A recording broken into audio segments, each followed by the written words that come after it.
Hello everybody. So, ni anasabda ron sa bukid. Ano mag-hike-hike ta. Ito lang enjoy ang kamingaw sa dapit. Niya. Ato ang i-empty ang ato ang mind sa mga problema, no? Naman tayo daghang problema, pero ato alang na siyang buhian kay dili na nato pwede pasanon diri o diri kay di ta ka-survive ana, di ta makasugakod ana, no? Kung pwede ato lang na siyang ihilak.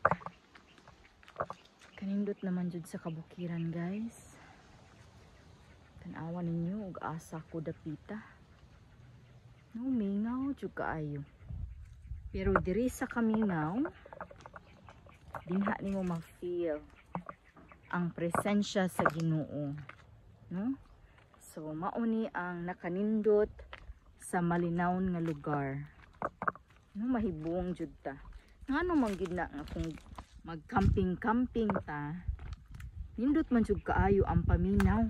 Kung mag-camping-camping, kung magkaon-kaon sa bukid, nindot kaayo ang atong paminaw. Ngano man, ngano ingon ana man, tungod kay ang kinaiyahan aduna kinay magic, no? Magic healing touch. So pwede kaayo kita nga mangayo sa kinaiyahan sa iyahang nature blessings nga makapagaan sa atong paminaw sa atong kinabuhi. Lantawa. So grabe kaayo kanindot ang nature, guys, sa akong palibot, no?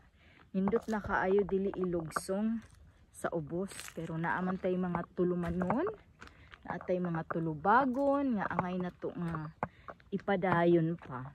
But naningkamot jud ta nga makatungas kita sa bukid.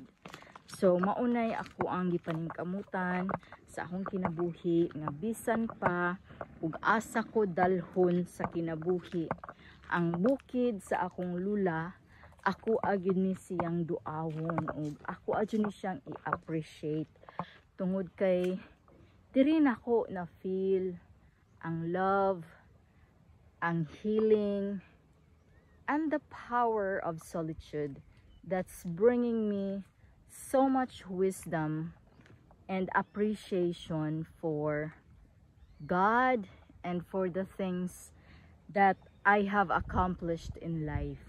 So para nako everybody, bisag unsa pay imong nakabut sa imong kinabuhi, if you stay rooted, if you stay humble, no, nga ma-recognize nimo nga kana tanan atong mga pangandoy o mga achievements sa kinabuhi, pwede ra na siya mawala.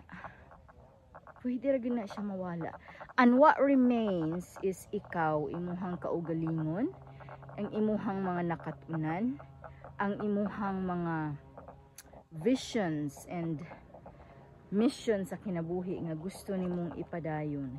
So sa atong life, ato jud nang na-observe nga ang mga tao nga atong nakaila dili permanente, ang mga kahigayunan nga atong na-experience temporary ra gyud, og ingon man ang kwarta temporaryo lang. Daghan ang kwarta ni agi sa ako, guys, ug daghan na pong nawala, but dili ta pwede mo surrender, dili ta pwede muhunong kay ngano nakahibaw man ta. Ako especially diri ko gikan sa bukid, walang wala. So na-appreciate nako ang wala ug na-appreciate nako ang naa. So at this point sa atong kinabuhi, kinahanglan nga makakaton ta, no, nga mahimutang ligon, mahimutang ligon ug always nga malipayon bisan pa man nakabot nato or wala nato nakabot ang atong pangandoy sa kinabuhi. padayon ra gyud gihapon ta. So maunay akong message para sa tanan. Ug thank you kaayo sa pag-uban sa akong walking exercise karong hapuna. Medyo init-init pa gyud siya pero madala ra. So thank you for watching. Please follow my page and see you again. Bye for now.